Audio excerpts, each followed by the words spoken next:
প্রেমের চক্করে একটি ছেলে ফেসে যায় অপহরণ ও ধর্ষণের মামলায়। কেস কোর্টে ওঠার পরে দেখা যায় সমস্ত প্রমাণ ছেলেটির বিরুদ্ধে। তার উপর আবার মেয়ের পরিবার অত্যন্ত সম্ভ্রান্ত হওয়ায় ছেলেটির জন্য নিজেকে নির্দোষ প্রমাণ করা আরও কঠিন হয়ে যায়। শেষ পর্যায়ে ছেলেটির পাশে এসে দাঁড়ায় একজন আনারি লয়ার, যার এটি ছিল প্রথম কেস। শেষ পর্যন্ত কি সিস্টেমের ফাঁকফোকর থেকে আসল সত্যকে বের করে আনা সম্ভব হবে? আর কেনই বা দুজন টিনের ছেলে মেয়ের ভালোবাসা আটকা পড়ল আইনের ফাঁদে? জানতে হলে আসুন শুনে আসি রিসেন্টলি রিলিজ পাওয়া Telugu courtroom drama court states versus a নোবডির এক্সপ্লেনেশন।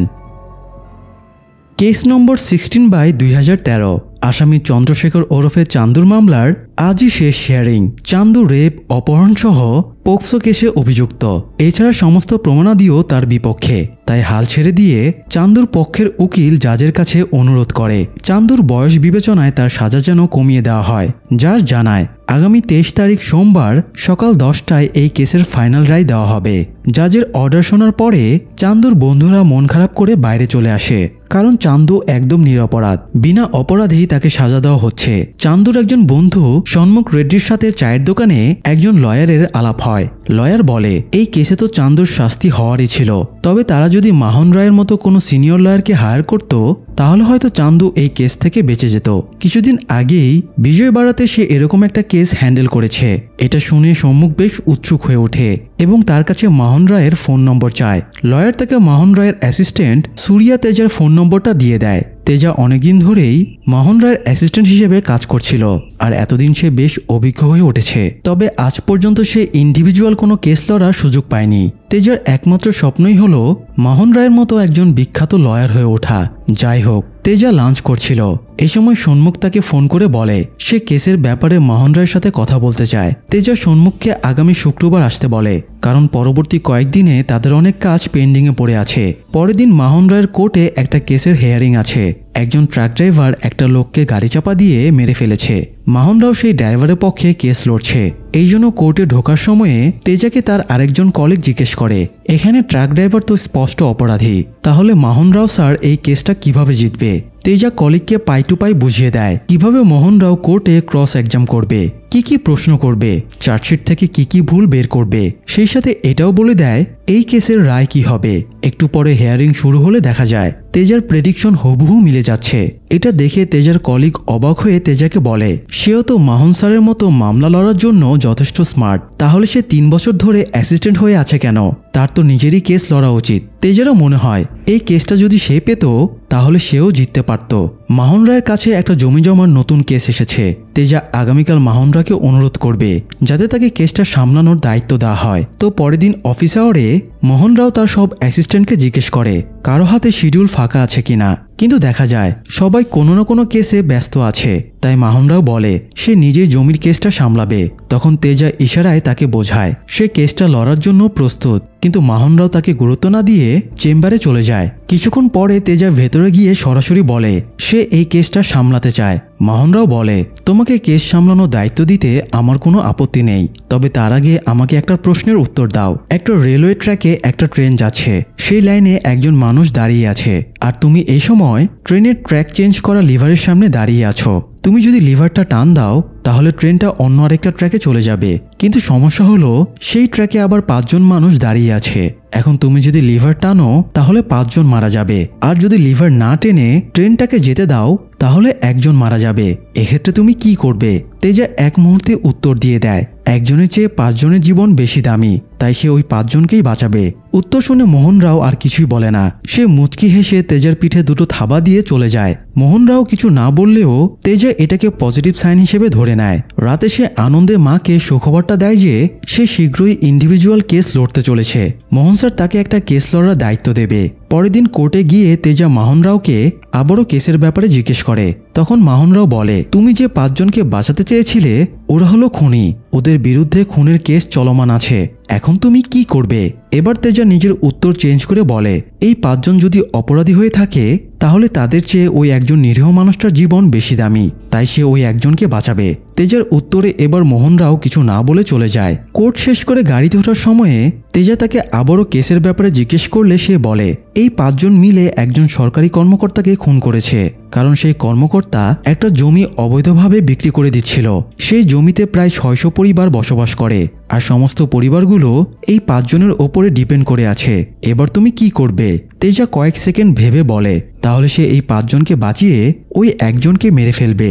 মোহন রাও এই উত্তরে কিছু না বলে চলে যায়। পরের দিন তেজা অফিসে গিয়ে মোহন রাওকে আবারও কেসের কথা স্মরণ করিয়ে দেয়। তখন মোহন রাও বলে, তোমার শেষ উত্তর ছিল তুমি একজনকে মেরে 5 জনকে বাঁচাতে চেয়েছিলে, কিন্তু এই একজন ব্যক্তি হলো অপর 5 জনের বাবা। এই লোকটাই তাদের জমিটা দিয়েছিল। এখন তুমি কি করবে? প্রশ্নের গ্যারাকলে তেজা এবার খুব কনফিউজড হয়ে যায়। তার কাছে আর কোনো উত্তর ছিল না। সে ভেবেছিল মোহন স্যার তাকে কেস দিতে চায় না বলেই প্রশ্নের জালে আটকে দিয়েছে, তাই তেজা আপসেট হয়ে বেরিয়ে যায়। যাই হোক, পরের দিন তেজা অফিসে কাজ করছিল। তখন সন্মুখ কেসের ফাইল নিয়ে সেখানে আসে। তেজা সন্মুখের কাছ থেকে জানতে পারে অভিযুক্ত চান্দু গত 78 দিন ধরে রিমান্ডে আছে, আর 2 দিন পরই এই কেসের ফাইনাল রায় হবে। এটা শুনে তেজা খুবই অবাক হয়। তবুও সে মোহন রায়ের সাথে এই ব্যাপারে কথা বলার প্রতিশ্রুতি দেয়। তেজা কেসের ফাইলটা নিয়ে পড়তে বসে যায় এবং চান্দুর ব্যাপারেও বিস্তারিত জানার চেষ্টা করে। চান্দু ইন্টারমিডিয়েটের ড্রপ আউট ছিল। কলেজে ভর্তি হলেও সে পরীক্ষা দেয়নি। সে ব্র্যান্ড প্রমোশনের পার্ট টাইম চাকরি করত। চান্দুর বাবা ব্যাপারটা পছন্দ করতেন না। তিনি চাইতেন চান্দু পড়াশোনা করে ভালো কোনো চাকরি করে সেটেল হোক, কিন্তু চান্দু এইভাবেই খুশি আছে। তাই দুপুরে গোসল করতে বাড়িতে এসে এই ব্যাপারে মতপার্থক্যের কারণে বাবার সাথে তার বেশ কথা কাটাকাটি হয়ে যায়। এরপরে গোসল করতে গিয়ে চান্দু দেখে শ্যাম্পু ফুরিয়ে গেছে, তাই সে পাড়ার দোকানে শ্যাম্পু আনতে যায়। আজকে নিউ ইয়ার ছিল। চান্দুর একজন বন্ধু তাকে হ্যাপি নিউ ইয়ার জানালে চান্দু বলে, কিসের নিউ ইয়ার, শুধুমাত্র ক্যালেন্ডারটাই পাল্টেছে, ক্যারেক্টারটা তো আর পাল্টায়নি। এই সময় জাবেলি নামের একটা মেয়েও গ্রিটিং কার্ড নিতে একই দোকানে গিয়েছিল। চান্দুর কথাটা শুনতে পেয়ে সে বেশ ইমপ্রেস হয়ে যায়। জাবেলি চান্দুর প্রতিবেশী নিথিয়ার বাড়িতে বান্ধবীদের সাথে প্রায় গ্রুপ স্টাডি করতে আসতো। নিথিয়ার বাড়ির বারান্দা থেকে চান্দুদের বাড়ির উঠান দেখা যেত। তো নিথিয়াদের বাড়িতে আসার পরে জাবেলি চান্দুকে আবারও দেখতে পায়। এবার সে নিথিয়ার কাছ থেকে চান্দুর ফোন নম্বর নিয়ে তাকে বেনামি পরিচয়ে ফোন দেয় এবং ফাজলামি করে। চান্দুও এতে বেশ ক্ষেপে যায়। ব্যাপারটা ওরা সবাই বেশ এনজয় করে। তো সেদিনের মতো গ্রুপ স্টাডি শেষ করে জাবেলি বাড়ি ফিরে যায়। জাবেলির বাবা বেঁচে নেই। সে মাকে নিয়ে দাদুর সাথে জয়েন্ট ফ্যামিলিতে থাকে। আজকে তার চাচার মেয়ের জন্মদিন। তবে জন্মদিনের আনন্দ চেয়েও তার ফুপাকে নিয়ে তারা বেশি আতঙ্কে ছিল। জাবেলির ফুপা হলো মাঙ্গাপাথি, অত্যন্ত রুক্ষ, চতুর এবং ঝামেলাবাজ একজন লোক। সে এই বাড়ির জামাই, অথচ পুরো বাড়ির কন্ট্রোল সে নিজের হাতের মুঠোয় করে রেখেছে। তো একটু পরে মাঙ্গাপাথি আসে, আর প্রথমেই জাবেলির চাচাতো বোন মানে যে বাচ্চা মেয়েটার আজ জন্মদিন তাকে হাতাকাটা ড্রেসে দেখে রেগে যায়। এতটুকু বাচ্চা মেয়ে হাতাকাটা জামা পরেছে, এটাও সে সহ্য করতে পারছিল না। সে মেয়েদের একদম রক্ষণশীলতার ভেতরে রাখতে চাইতো। খাবার টেবিলে বসে মাঙ্গাপাতি ঝামেলা শুরু করে, আর বাচ্চা মেয়েটিকে ড্রেস চেঞ্জ করিয়ে তবেই সে খাওয়ার সুযোগ দেয়। এই সময় জাবেলির ফোনে চান্দু বারবার কল করছিল। জাবেলি মাঙ্গাপাতির ভয়ে ফোন কেটে দিয়ে বলে, কাস্টমার কেয়ারের ফোন। এভাবে সে ব্যাপারটা সামলে নেয়। পরের দিন জাবেলি নিজে থেকে চান্দুকে ফোন করে এবং কথা বলতে শুরু করে। তাদের এভাবে নিয়মিত কথাবার্তা চলতে থাকে। যদিও শুরুর দিকে তাদের মধ্যে ঝগড়াই বেশি হতো। যদিও চান্দু জাবেলির পরিচয় জানত না, তবে জাবেলির সাথে কথা বলতে তার ভীষণ ভালো লাগতো। কিছুদিন পরে জাবেলি বান্ধবীদের সাথে সিনেমা দেখতে যায়। নিথিয়া চান্দুদেরকেও সিনেমা দেখার জন্য ডেকেছিল। সিনেমা দেখার সময়ে চান্দুর ছেলে মানুষই দেখে তার প্রতি জাবেলির ভালো লাগা জন্মে যায়। এরপরে তাদের ফোনে কথা বলা আরও বাড়তে থাকে। ততদিনে চান্দু শুধুমাত্র জাবেলির নামটাই জানতে পেরেছিল। তবুও জাবেলির সাথে কথা না বললে তার অস্বস্তি লাগত। এদিকে আবার আরেক ঘটনা ঘটে যায়। মাঙ্গাপাতির মেয়েকে স্কুলের সামনে একটা ছেলে চিরকুট দিয়েছিল। এটা আবার গ্রামের আরেকজন লোক দেখে ফেলে। সেদিন রাতেই সেই ছেলেটার বাবা নারায়ণকে পুলিশ মিথ্যা গাঁজা স্মাগলিংয়ের কেসে থানায় ধরে নিয়ে যায়। থানায় মাঙ্গাপাতিও উপস্থিত ছিল। ছেলেটি জানায় মাঙ্গাপাতির মেয়ে ক্লাসরুমে ওয়ার্কশিট ফেলে এসেছিল। ছেলেটি শুধুমাত্র তার ওয়ার্কশিটটাই ফিরিয়ে দিয়েছিল। মাঙ্গাপাতি বলে এই সত্যটা শুধু তারাই জানে, কিন্তু গ্রামের লোক যারা এই ঘটনাটা দেখেছে তারা তো উল্টাপাল্টা ভেবে নেবে। তাই তাদের সেই ভাবনাটার সুযোগ না দিতেই সে ছেলেটির বাবাকে গ্রেপ্তার করিয়েছে। এখন গ্রামের সবাই নারায়ণের গাজার কেসের ধরা পড়ার ব্যাপারটা নিয়ে আলোচনা সমালোচনা করবে। মানে একটা ঘটনা দিয়ে আরেকটা ঘটনাকে আড়াল করা আর কি। যাই হোক, অন্যদিকে চান্দু আর জাবেলির কথোপকথন ননস্টপ চলতেই ছিল। তারা একে অপরের পরিপূরক হয়ে ওঠে। এরই মধ্যে একদিন জাবেলি নিথিয়াদের বাড়িতে গ্রুপ স্টাডিতে এসেছিল। চান্দু এই সময় নিথিয়াদের বাড়িতে কিছু একটা আনতে গিয়েছিল। সে হঠাৎ জাবেলির নাম ধরে ডাকতে শোনে এবং তার সন্দেহ হয়। তাই সে জাবেলির নম্বরে ফোন দিতেই জাবেলির ফোনটা বেজে ওঠে। এতে চান্দুও এবার জেনে যায়। এতদিন ধরে কে তার সাথে কথা বলছিল। জাবিলি অবশ্য এতে খুব লজ্জা পেয়ে যায়। তবে চান্দু জাবিলিকে চিনতে পেরে খুবই খুশি ছিল। বাড়ি ফেরার পথে চান্দু জাবিলিকে ফোন করলে জাবিলি লাজুক স্বরে বলে সে বাড়ি গিয়ে কথা বলবে। কিন্তু রাতে চান্দু জাবিলির নম্বরে ফোন দিয়ে দেখে তার ফোন বন্ধ। পরবর্তী কয়েকদিন সে কিছুতেই জাবিলির সাথে কানেক্ট করতে পারে না। সে আপসেট হয়ে বসেছিল। হঠাৎ নিথিয়া চান্দুকে ফোন দিয়ে বিচের ধারে ডাকে। চান্দু ছুটে সেখানে গিয়ে দেখে আজ নিথিয়ার জন্মদিন। সেখানে জাবিলিও এসেছে। চান্দু জাবিলিকে নিয়ে সাইডে কথা বলতে চলে যায় এবং জিজ্ঞেস করে তার ফোন অফ কেন। সে এই কয়েকদিন অনেক দুশ্চিন্তা করেছে। জাবিলি জানায় তার ফোনটা পড়ে ভেঙে গেছে, এখনো সেটা সারানো হয়নি। আজকে নিথিয়া তাকে জন্মদিনে ইনভাইট করেছিল। সে এই জন্যই এখানে এসেছে যাতে তার চান্দুর সাথে দেখা হয়। আর সেও চান্দুর মতো এই কয়েকদিন অনেক দুশ্চিন্তা করে কাটিয়েছে। অর্থাৎ তারা দুজনেই বুঝতে পারে তারা একে অপরের প্রেমে পড়ে গেছে। দুজন দুজনকে তখনই জড়িয়ে ধরে এবং তাদের প্রেমের যাত্রা শুরু হয়। এরপর থেকে তাদের একসাথে ঘোরাঘুরি, সময় কাটানো, ঘন্টার পর ঘন্টা ফোনে কথা বলা সবই বাড়তে থাকে। চান্দু জাবিলিকে বাড়িতে এনে তার মা এবং বোনের সাথেও পরিচয় করিয়ে দেয়। এভাবে তাদের ভালোই সময় কাটছিল। একদিন স্বাভাবিকভাবেই চান্দু জাবিলিকে বাড়িতে নিয়ে আসে। চান্দু, জাবিলি এবং মা বোন মিলে গল্প করছিল। ততক্ষণে চান্দুর বাবার দুপুরের খাবার সময় হয়ে গিয়েছিল। তাই চান্দুর বাবা দুপুরে খেতে আসলে চান্দু জাবিলিকে ঘরের ভেতরে পাঠিয়ে দেয় যাতে বাবা তাকে দেখে না ফেলে। কিছুক্ষণ পরে হঠাৎ চান্দুর বাড়িতে মাঙ্গাপাতি পুলিশ এবং পারিবারিক লোকদের নিয়ে হাজির হয়। পুলিশ এসেই প্রথমে জিজ্ঞেস করে মেয়েটি কোথায়। জাবিলি জানালা দিয়ে এসব দেখে ভীষণ ঘাবড়ে যায়। একটু পরে আতঙ্কে জাবিলি ঘর থেকে একাই বেরিয়ে আসে। জাবিলির বয়স 17 বছর 8 মাস, অর্থাৎ সে একজন নাবালিকা। আর একজন নাবালিকা তার গার্জিয়ানের অনুমতি ছাড়া কোথাও নিয়ে যাওয়া অপরাধ। তাই পুলিশ অপহরণের মামলা দিয়ে চান্দুকে গ্রেফতার করে নিয়ে যায়। আর মাঙ্গাপাতি পরিবারের সদস্যদের সাথে জাবিলিকে বাড়ি নিয়ে আসার পরে মারধর শুরু করে। একজন দারোয়ানের ছেলের সাথে সম্পর্ক করে পরিবারের রেপুটেশন নষ্ট করায় সে জাবিলিকে বেল্ট দিয়ে মারতে মারতে মেঝেতে শুইয়ে ফেলে। এ সময় থানা থেকে মাঙ্গাপাতির কাছে ফোন আসে এবং তাকে জানানো হয় কেস ফাইলের জন্য জাবিলির স্বীকারোক্তি লাগবে। তাই মাঙ্গাপাতি জাবিলিকে থানায় নিয়ে যেতে চাইলে জাবিলির মা এবং দাদু বাধা দেয়। জাবিলির দাদু বলে বাড়ির মেয়ে থানা কোর্টে দৌড়াদৌড়ি করলে পরিবারের মানসম্মান নষ্ট হয়ে যাবে। এই জন্য মাঙ্গাপাতি বিকল্প উপায় কাজে লাগায়। সে তার বন্ধু লয়ার দামুকে সাথে করে কোর্টে যায়। দামু ইন্সপেক্টরকে বুঝিয়ে দেয় তারা কি কি কেসে চার্জশিট বানাবে। তারা ধারা 366 অনুযায়ী নাবালিকাকে ম্যানিপুলেট করা, ধারা 354 অনুযায়ী যৌন নিপীড়ন, ধারা 354B অনুযায়ী মেয়ের উপরে বল প্রয়োগ করা, ধারা 354C অনুযায়ী মেয়েকে জোরপূর্বক ভয় দেখিয়ে ব্ল্যাকমেল করা, ধারা 354D অনুযায়ী ইফটিজিং ও পিছু নেওয়া এবং সবশেষে পক্সো আইনের 11 ও 12 ধারায় কেস দিয়ে দেয়। ভারতে পক্সো খুবই সেন্সিটিভ একটা আইন। এই আইন অনুযায়ী যদি কোনো নাবালিকাকে টাচও করা হয় তবুও সেটা অপরাধ হিসেবে গণ্য করা হয় আর এর জন্য যাবজ্জীবন পর্যন্ত কারাদণ্ড হতে পারে। পুলিশ প্রথমে এই কেসটা দিতে রাজি হচ্ছিল না, কিন্তু দামু খুবই পাওয়ারফুল উকিল, তার উপর আবার এটা মাঙ্গাপাতির কেস, তাই পুলিশ কেস লিখতে বাধ্য হয়। দামু বলে জাবিলিকে কোর্টে তোলা হবে না। পুলিশ যেন যেভাবেই হোক চান্দুকে দিয়ে স্বীকারোক্তিতে সাইন করিয়ে নেয়। কোর্টের ব্যাপারটা দামু সামলাবে। তো দামু আর মাঙ্গাপাতি চলে যাবার পরে পুলিশ চান্দুকে মারধর শুরু করে।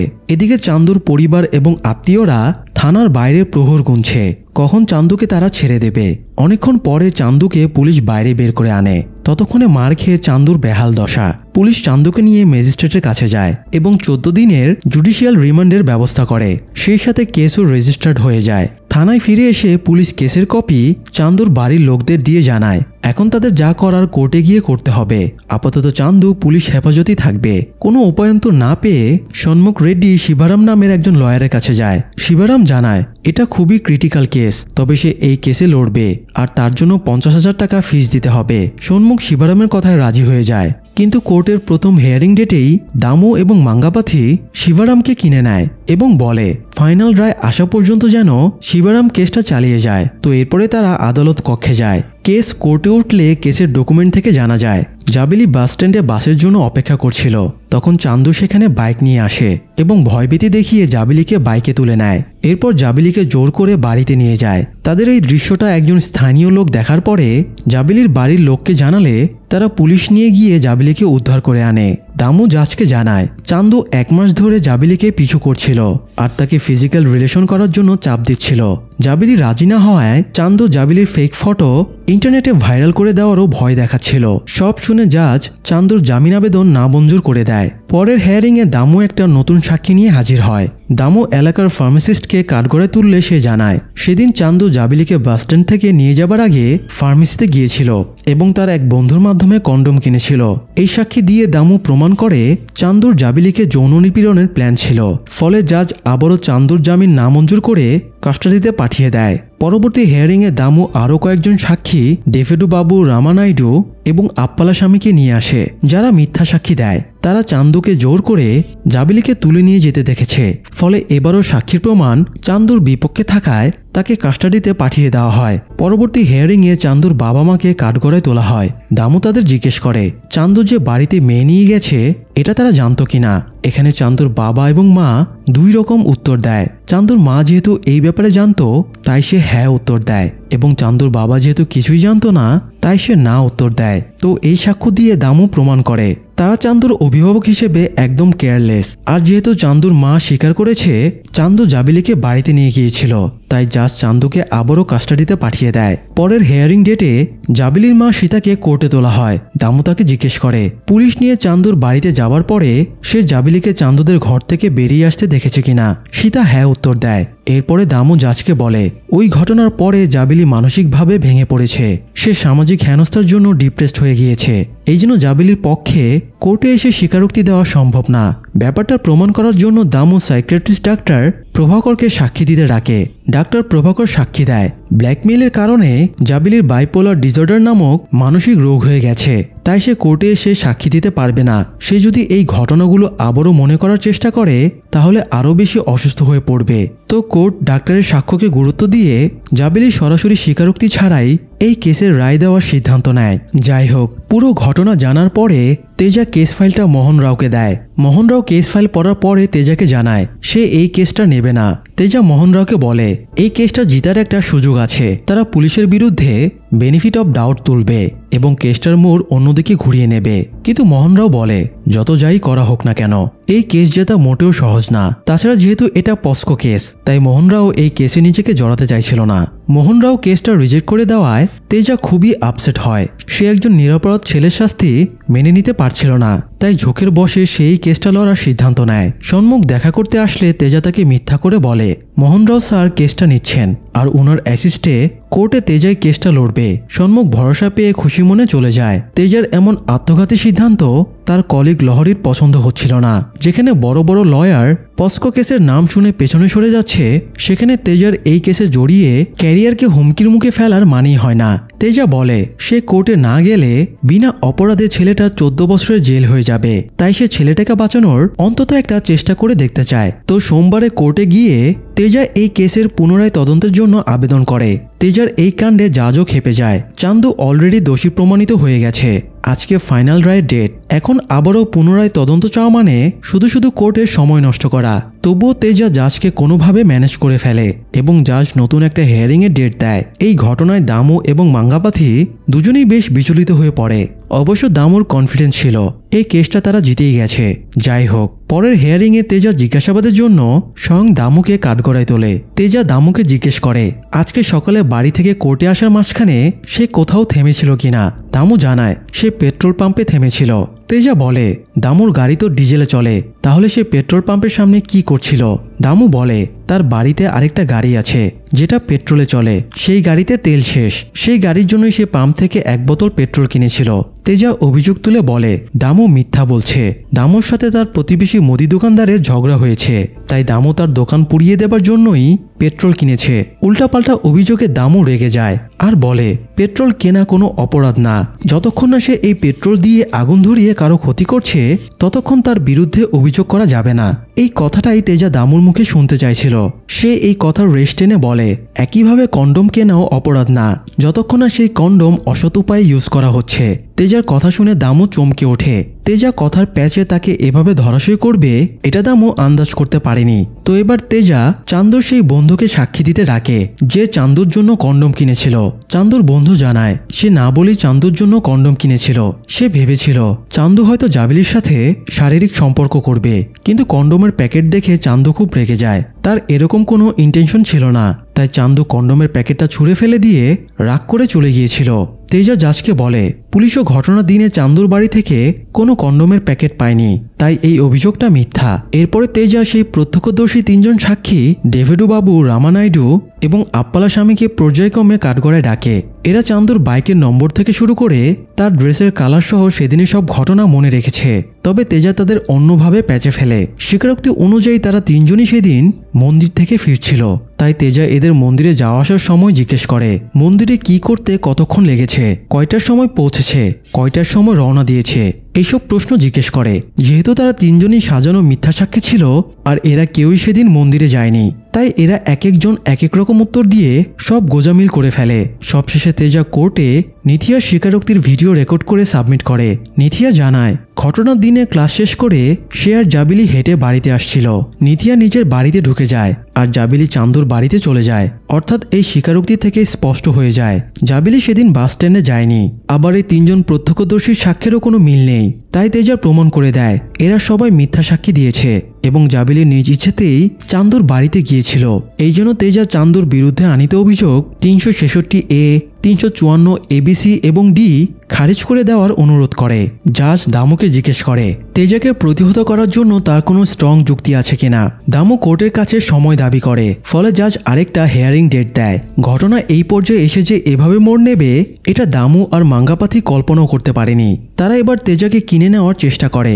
দামু মাঙ্গাপাতির হয়ে তেজার কাছে অফার নিয়ে গিয়ে বলে চান্দু একজন সামান্য চকিদারের ছেলে, তার কেস জিতে তেজার কোনো লাভ হবে না, বরং কেসটা হেরে গেলে তেজার অনেক লাভ হবে। কিন্তু তেজা তাদের অন্যায় অফার রিজেক্ট করে দিয়ে চলে যায়। এতে মাঙ্গাপাথি আরও বিচলিত হয়ে পড়ে। সে দামুকে বলে কেস হেরে গেলে সবাই তাকে নিয়ে তাচ্ছিল্য করবে, এটা সে সহ্য করতে পারবে না। মাঙ্গাপাথি বলে তার কাছে একটা সাংঘাতিক প্রমাণ আছে যেটা দিয়ে এই কেসটা আবারও তাদের ফেভারে নিয়ে আসা সম্ভব। তো পরের হেয়ারিংয়ে দামু মাঙ্গাপাতির কাছে থাকা একটা ভিডিও ফুটেজ কোর্টে সাবমিট করে। ভিডিওতে দেখা যাচ্ছে চান্দু জাবিলিকে নিয়ে একটা রুমের ভেতরে ঢুকছে। দামু জাজকে বলে গ্রেপ্তারের 5 দিন আগে জাবিলি একটা বিয়ের অনুষ্ঠানে গিয়েছিল। চান্দু জাবিলিকে ফলো করে সেখানেও যায় এবং তাকে ম্যানিপুলেট করে ওই রুমে গিয়ে শারীরিক সম্পর্ক করে। এতদিন তারা জাবিলির সম্মানের কথা ভেবে ভিডিওটা সামনে আনেনি, তাই নতুন প্রমাণ যেহেতু পাওয়া গেছে তাই দামু এটার ওপরে ভিত্তি করে আবারও নতুন চার্জশিট দাখিল করার অনুরোধ করে। ফলে জাজ নতুন হেয়ারিং ডেট দিয়ে চান্দুকে কাস্টাডিতে পাঠিয়ে দেয়। এরকম অকথ্য প্রমাণের পরে তেজারও কিছু করার ছিল না, তাই সে চুপ করে যায়। কোর্টের কার্যক্রম শেষ হলে মাঙ্গাপাতি তেজার কাছে এগিয়ে এসে বলে কন্ডোমের ঘটনাটা অর্ধসত্য ছিল, বাসস্ট্যান্ড থেকে অপহরণের ঘটনাটা মিথ্যা ছিল, কিন্তু এই ভিডিও ফুটেজটা তো সম্পূর্ণ সত্য, তাই তেজার সব খেলা এখানেই শেষ। তেজা বাইরে এসে সন্মুখের উপরে খুবই রাগারাগি করে। সন্মুখ বলে সে ভিডিওর ব্যাপারে কিছুই জানতো না। তেজা রাগ করে বলে চান্দু তো এই ব্যাপারে জানতো, কিন্তু সে এই ব্যাপারে তাকে কিছু জানায়নি। তাই তেজা এই কেস আর লড়বে না বলে রাগ করে কেসের সব কাগজ সন্মুখে দিয়ে চলে যায়। এদিকে ইন্সপেক্টর মাঙ্গাপাথিকে জিজ্ঞেস করে সে হঠাৎ এই ভিডিও ফুটেজ কোথায় পেল। মাঙ্গাপাথি জানায় সে হঠাৎ করে এটা পায়নি, বরং এটা আগে থেকেই তার কাছে ছিল। একদিন মাঙ্গাপাথি তার রাইস মিলের অফিসে বসেছিল, তখন তার এক বন্ধু মাধব ল্যাপটপ নিয়ে সেখানে আসে। মাধব জানায় বিয়ের অনুষ্ঠানে তার বইয়ের বোনের নেকলেস হারিয়ে গিয়েছিল, এই জন্য সে সিসিটিভি ফুটেজ চেক করছিল। হঠাৎ একটা ফুটেজে সে জাবিলিকে চান্দুর সাথে রুমে ঢুকতে দেখতে পায়, এই জন্য ভিডিওটা সে মাঙ্গাপাতিকে এনে দেখায়। মাঙ্গাপাতি ভিডিওটা দেখার পরে রেগে আগুন হয়ে যায়। সে থানায় ফোন দিয়ে জানতে চায় জাবিলির ফোনে সবচেয়ে বেশিবার কে ফোন করেছে। একটু পরে সে চান্দুর নাম এবং ঠিকানা জানতে পারে। তখন সে তার লোকদের চান্দু এবং জাবিলিকে ফলো করতে পাঠিয়ে দেয়। সেদিনই আবার জাবিলি চান্দুদের বাড়িতে গিয়েছিল, তাই মাঙ্গাপাতি তাদের হাতে নাতে ধরার একটা সুযোগ পেয়ে যায়। সে বাড়ি গিয়ে পরিবারের সবাইকে চান্দুর বাড়ির সামনে নিয়ে আসে, পাশাপাশি সে পুলিশকেও ডেকে পাঠায়। গাড়ির ভেতরে সে পরিবারের সবাইকে ভিডিওটা দেখায়। এরপরে চান্দুর বাড়িতে গিয়ে সিন ক্রিয়েট করে চান্দুকে গ্রেপ্তার করিয়ে জাবিলিকে বাড়িতে ফিরিয়ে নিয়ে আসে। তো এই ছিল মূল ঘটনার সূত্রপাত। যাই হোক, বাড়ি ফেরার পরে জাবিলির মা সীতা এবং জাবিলির দাদু মাঙ্গাপাতিকে বলে পরিবারের সাথে আলোচনা না করে তার ভিডিওটা কোর্টে দেখানো উচিত হয়নি। এটা শুনে মাঙ্গাপাতি খেপে যায় আর বলে এমনটা না করলে সে কেস হেরে যেত। কেস হেরে গেলে মানুষ তাদের নিয়ে তাচ্ছিল্য করত। কেস জেতার পরে চান্দুর শাস্তি হলে মানুষ ভিডিওর কথা ভুলে যাবে, সবাই ভাববে জাবিলি অবলা নিরীহ মেয়ে, চান্দুই তাকে ফাঁসিয়েছিল। এদিকে তেজা ধরে নিয়েছিল সে কেস হেরে গিয়েছে, তাই মনের দুঃখে সে গ্রামের বাড়িতে চলে যায়। অন্যদিকে একজন লয়ার সম্মুখে বলে পস্কো আইন খুবই জটিল, চান্দুর বাঁচার আর কোনো আশা নেই। এই মুহূর্তে যদি ভিকটিমের পরিবার কেস তুলে নেয় তবেই চান্দু মুক্তি পাবে। তো চান্দুর পরিবার এবং আত্মীয়রা জাবিলির বাড়িতে সমঝোতা করতে যায় যাতে তারা কেসটা তুলে নেয়। চান্দুর বাবা মা মাঙ্গাপাতির পায়ে ধরে কান্নাকাটি করে কেসটা তুলে নিতে অনুরোধ করে, কিন্তু মাঙ্গাপাতি তাদের লাথি মেরে সরিয়ে দিয়ে বলে সে কিছুতেই কেস তুলবে না। ভেতরের ঘর থেকে এসব দেখে জাবিলি কান্নায় ভেঙে পড়ে। সে নিজেকে অপরাধী ভাবছিল, তার জন্যই আজ এই পরিস্থিতির সৃষ্টি হয়েছে। যাই হোক, এদিকে তেজা পরবর্তী কিছুদিন সবার সাথে যোগাযোগ বন্ধ করে গ্রামের বাড়িতে বসেছিল। এরই মধ্যে মোহন রাও একজনের কাছে জানতে পারে তেজা তার রেফারেন্সে একটা কেস লড়েছে। তখন লহরিও মোহন রাওকে পুরো ঘটনা খুলে বলে। সব শুনে মোহন রাও তেজার গ্রামের বাড়িতে চলে আসে। তেজা ক্ষমা চেয়ে বলে, আমি আপনাকে ঠকিয়ে কেস লড়তে গিয়ে নিজেও ঠকে গেছি, আমি লয়ার হবার যোগ্য না। মোহনরাও বলে, এটাই তোমার সমস্যা, তুমি হুটহাট সিদ্ধান্ত নাও, সমস্যার গভীরে গিয়ে কখনো চিন্তা করো না, এই জন্যই আমি তোমাকে কেস দেই না। মোহনরাও সেই ট্রাক ড্রাইভারের কেসের কথা উল্লেখ করে বলে, আমি ট্রাক ড্রাইভারের কেস নেওয়ায় সবাই আমাকে গালাগাল করেছিল, কারণ যেহেতু ড্রাইভার লোকটাকে চাপা দিয়েছে তাই ড্রাইভারকেই সবাই দোষী ভাবছিল। কিন্তু কেউ জানতো না মৃত লোকটা ওই সময় রাস্তার উপরে কেন দাঁড়িয়েছিল। আসলে সেই লোকটা ওখানে সুইসাইড করতে এসেছিল। আমি যদি এটাকে সুইসাইড প্রমাণ করতাম তাহলে মৃত ব্যক্তির পরিবার ইন্স্যুরেন্সের কোনো টাকা পেত না, আবার গরিব ট্রাক ড্রাইভারেরও ক্ষতিপূরণ দেবার সামর্থ্য ছিল না। তাই আমি সমঝোতা না করে কেসটা কোর্ট পর্যন্ত নিয়ে গিয়েছিলাম। আর তুমি আমার কাছে কেস চাওয়ার সময়ে তোমাকে রেলের ট্র্যাক নিয়ে প্রশ্ন করেছিলাম। তুমি একবার রেল লাইনে দাঁড়িয়ে থাকা একজন লোককে বাঁচাতে চাইছিলে, আবার আরেকবার অন্য 5 জনকে বাঁচাতে চাইছিলে, কিন্তু একবারও তোমার মনের প্রশ্ন আসেনি ওরা ওই সময় রেল লাইনে দাঁড়িয়ে কি করছিল। আমি তোমার কাছে কোনো উত্তর না, বরং এই প্রশ্নটাই এক্সপেক্ট করেছিলাম। একজন লয়ারের কাজই হলো এটা, প্রশ্নের পর প্রশ্ন করা এবং যে কোনো ঘটনার কারণ খুঁজে বের করা। তোমাকে আগে এই ব্যাপারটা রপ্ত করতে হবে। তো তেজাকে সাধ্যমতো মোটিভেট করে তাকে কাজে ফেরার কথা বলে মোহনরাও চলে যায়। তবে তেজা এবার তার ভাবনার ধরনটা বদলে ফেলে, সে নতুন করে অনুপ্রেরণা পায়। পরের হেয়ারিংয়ে দামু আর মাঙ্গাপাতি ভেবেছিল তেজা হয়তো এই কেসে আর লড়বে না, কিন্তু তাদের চমকে দিয়ে তেজা কোর্টে আসে এবং নতুন হেয়ারিং ডেট নিয়ে চলে যায়। পরের হেয়ারিংয়ে সে পুলিশের সিআই রমেশ রেড্ডিকে জিজ্ঞাসাবাদ করে, কারণ রমেশ নতুন চার্জশিটে চান্দুর বিরুদ্ধে ধর্ষণের এবং পস্কো আইনের 6 ধারায় অভিযোগ এনেছে। তেজা জিজ্ঞেস করে রমেশ কিভাবে শিওর হলো চান্দু জাবিলিকে ধর্ষণ করেছে। রমেশ বলে ভিডিও ফুটেজে তাদের একসাথে রুমে ঢুকতে দেখা গেছে এবং প্রায় 16 মিনিট তারা ওই রুমে অবস্থান করেছে। একটা বাচ্চাও আন্দাজ করতে পারে তারা ওই 16 মিনিট ধরে রুমের ভেতরে কি করেছে। আর পস্কো আইনে কোনো নাবালিকার সাথে শারীরিক সম্পর্ক করলে সেটা ধর্ষণ হিসেবে বিবেচিত হবে। তেজা জিজ্ঞেস করে ওই রুমে তো চান্দু এবং জাবিলি ছাড়া আর কেউ ছিল না, তাই ওরা যে রুমের ভেতরে শারীরিক সম্পর্কই করেছে এই ব্যাপারে তারা নিশ্চিত হলো কিভাবে। হতেও তো পারে তাদের মধ্যে এসব কিছুই ঘটেনি। তাই পুলিশের ধারণা নির্ভর অভিযোগটা তেজা একদম উড়িয়ে দেয়। এরপরে সে জাবিলির মা সীতাকে কাঠগড়ায় ডেকে জিজ্ঞেস করে। ভিডিও দেখার পরে সে জাবিলিকে এই ব্যাপারে জিজ্ঞাসা করেছিল কিনা। সীতা জানায় সে জাবিলির সাথে এই ব্যাপারে কথা বলেনি। তখন তেজা বলে ওই রুমে যা কিছু ঘটেছে তা শুধুমাত্র চান্দু এবং জাবিলি জানে, তাই এদের দুজনেরই স্টেটমেন্ট নেওয়া জরুরি। দামু জাবিলির মেন্টাল কন্ডিশনের দোহাই দিয়ে বলে তাকে কোর্টে আনা যাবে না। তখন তেজা চান্দুর স্বীকারোক্তি নিতে চায় যে ওই দিন রুমে তারা কি করেছিল। যেহেতু এটা কনফিডেন্সিয়াল ব্যাপার তাই কোর্টরুম থেকে সবাইকে বের করে দিয়ে জাজের সামনে চান্দুর স্বীকারোক্তি নেওয়া হয়। তেজা চান্দুর কথার সত্যতা যাচাইয়ের জন্য জাবিলিকে কোর্টে আনার রিকোয়েস্ট করে। দামু আবারও এটার বিরোধিতা করে। তো তেজা জাবিলির মেন্টাল হেলথ যাচাইয়ের জন্য এবার ডাক্তার প্রভাকরকে কাঠগড়ায় ডাকে। তেজা প্রভাকরের কাছে জাবিলির ট্রিটমেন্টের ব্যাপারে জানতে চাইলে সে জানায় জাবিলির মা সপ্তাহে 2 বার জাবিলিকে চেকআপের জন্য নিয়ে আসে।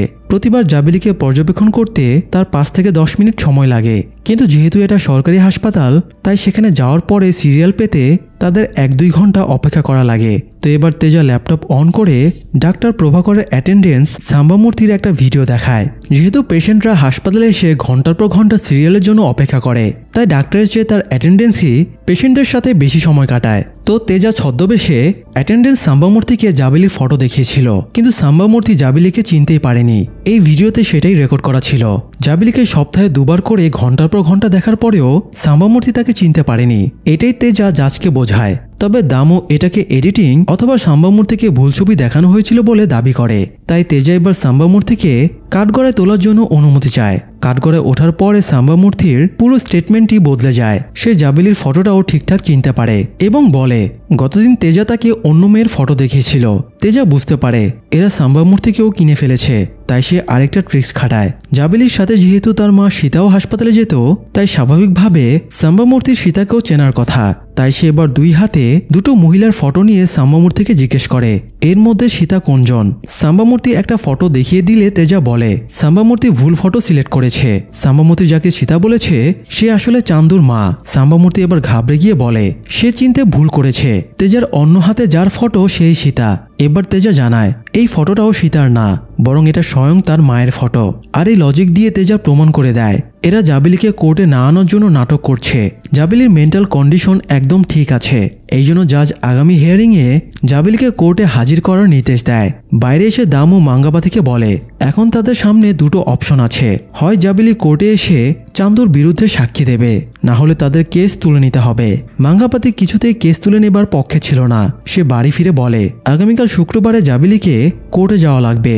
তবে শুক্রবারে মাঙ্গাপাতি অন্য প্ল্যান খাটায়। সে জাবিলিকে কোর্টে না তুলে বাড়িতে বলে আজকে জাজের ছুটি, তাই কোর্ট বসবে না। এরপর সে পুলিশের কাছে একটা ফেক মিসিং রিপোর্ট লিখিয়ে দামুকে দেয়। দামু মিসিং রিপোর্টটা কোর্টে সাবমিট করে বলে জাবিলি নিখোঁজ, তাকে খুঁজে পাওয়া যাচ্ছে না বলে তাকে কোর্টে আনা সম্ভব হয়নি। কিন্তু এই সময় জাবিলির দাদু একজন পুলিশকে ফোন করে জানতে পারে জাজ আজকেও কোর্টে এসেছে। আর এটা জানতে পেরে সে সীতার সাথে জাবিলিকে কোর্টে পাঠিয়ে দেয়। শেষ মুহূর্তে জাবিলিকে কোর্টে দেখে দামু আর মাঙ্গাপাতি দুজনেই বেশ অপ্রস্তুত হয়ে যায়। কোর্টের সবাইকে বাইরে বের করে দিয়ে জাবিলির গোপন স্বীকারোক্তি নেওয়া হয়। তেজা জাবিলিকে জিজ্ঞেস করে সেদিন বিয়ে বাড়িতে তারা ওই রুমের ভেতরে কি করেছিল। জাবিলি জানায় সেদিন ওরা বিয়ের রিহার্সাল করেছিল। নিচে বিয়ের আনুষ্ঠানিকতা অনুযায়ী বর বউ যেগুলো করছিল তারাও পুরোহিতের মন্ত্রের সাথে সাথে সেগুলি করছিল, মানে অল্প বয়সের ছেলে মানুষই আর কি। যাই হোক, জাবিলির স্টেটমেন্টটা হুবহু গতদিনে দেওয়া চান্দুর স্টেটমেন্টের সাথে মিলে যায়। তাই তেজা জাজের কাছে ফাইনাল আর্গুমেন্ট দিয়ে বলে এটাই ছিল মূল ঘটনা, এখানে ধর্ষণের কোনো ঘটনা ঘটেনি। তাছাড়া ব্ল্যাকমেলিং, অপহরণ, যৌন নিপীড়ন, ইপটিজিং এই অভিযোগগুলো যে মিথ্যা সেটা তো তেজা আগেই প্রমাণ করে দিয়েছে। এখানে চান্দুর যদি কোনো দোষ থেকে থাকে তবে সেটা হলো তার জাবিলিকে ভালোবাসা। কারণ একজন নিচু জাতের ছেলে উচ্চ জাতের মেয়েকে ভালোবেসেছে, সেই প্রতিশোধ নিতেই মাঙ্গাপাথি এতগুলো কেসে চান্দুকে ফাঁসিয়েছে। ঘটনার দিনে মাঙ্গাপাথি এটিএম বুথ থেকে অনেকগুলো টাকা উঠিয়েছিল। সেই টাকা দিয়ে সে পুলিশ, উকিল, সাক্ষী সবাইকে কিনে নেয়। চান্দুকে অপরাধী প্রমাণ করতে এই পর্যন্ত মাঙ্গাপাথি প্রায় 2 লাখ টাকা খরচ করে ফেলেছে। চান্দু বা জাবিলি কেউই পক্সো আইনের ব্যাপারে জানতো না। শুধু তারাই না, যেহেতু এই আইনের ব্যাপারে ছেলে মেয়েদের জানানো বা বোঝানো হয় না, তাই তারা এই ব্যাপারে কিছুই জানে না। এই জন্য এরা দুজনে না বুঝে ওই ঘরে ঢুকেছিল। আর এই সুযোগটা কাজে লাগিয়ে মাঙ্গাপাতি এবং দামু পক্সো আইনের অপব্যবহার করেছে। এই জন্য যারা চান্দুকে ফাঁসানোর চেষ্টা করেছে তাদের শাস্তি দাবি করে তেজা চান্দুর সসম্মানে মুক্তির জন্য রিকোয়েস্ট করে। সমস্ত প্রমাণাদি সাপেক্ষে জাজ চান্দুকে মুক্তি দেয় আর মাঙ্গাপাতি, দামু এবং অন্যান্য মিথ্যা সাক্ষীদের বিরুদ্ধে ইনকোয়ারি জারি করে। এতদিন পরে ছাড়া পেয়েও চান্দু বিশ্বাসই করতে পারছিল না সে মুক্ত হয়েছে। সে দৌড়ে গিয়ে তেজাকে জড়িয়ে ধরে কৃতজ্ঞতা জানায়। এদিকে মাঙ্গাপাতিকে পুলিশ নিয়ে যাবার সময়ে সে সীতাকে রাগ দেখালে সীতা এবার তাকে চড় মেরে দেয় আর বলে সে যেন কারো মেয়ের ব্যাপারে আর নাক না গলায়। মাঙ্গাপাতি ফিরে এসে তাকে দেখে নেবে হুমকি দিয়ে চলে যায়। চান্দু বাড়ি ফেরার পরে আবারও কলেজে যাওয়া শুরু করে। সে নিজের জীবন নিয়ে নতুন করে ভাবতে শুরু করে। এদিকে সীতাও জাবিলিকে কলেজে ভর্তি করিয়ে তার পড়াশোনা কন্টিনিউ করায়। অন্যদিকে তেজা মাহন রায়ের কাছে রায়ের কপি দেখিয়ে বলে স্যার, আপনার অ্যাসিস্ট্যান্ট সুরিয়া তেজা কেস জিতেছে। মাহন রাও তেজাকে বাহাবা দিয়ে বলে আমার অ্যাসিস্ট্যান্ট না, বরং অ্যাডভোকেট সুরিয়া তেজা কেস জিতেছে। তেজার এই সাফল্যে মাহন রাও অনেক গর্ববোধ করছিল। এদিকে কলেজে যাবার পথে চান্দুর সাথে রাস্তায় জাবিলির দেখা হয়ে যায়। জাবিলি বলে আজকে তার 18তম জন্মদিন। এটা শুনে চান্দু জাবিলিকে জড়িয়ে ধরে। এখন থেকে জাবিলি সাবালিকা, তাই তাকে টাচ করলে আর পক্সো আইনে সাজা পেতে হবে না। এখন তারা দুজনেই নিজেদের মতো করে সিদ্ধান্ত নিতে পারবে। আর এই ভালোবাসার মিলনের মধ্য দিয়েই সিনেমাটা শেষ হয়ে যায়। দর্শক, ভালোবাসা অপরাধ না, কিন্তু সবকিছুর একটা নির্দিষ্ট বয়স আছে। আমাদের সিদ্ধান্ত নেবার আগে নিজেদের যোগ্য করে তোলা উচিত, তা না হলে সামান্য ভুলের জন্য বড় সমস্যায় ফেসে যেতে হতে পারে। আশা করি আমরা সবাই এই ব্যাপারে সাবধান থাকব। আজ এ পর্যন্তই, দেখা হবে পরের আয়োজনে। সবাই ভালো থাকুন, ধন্যবাদ।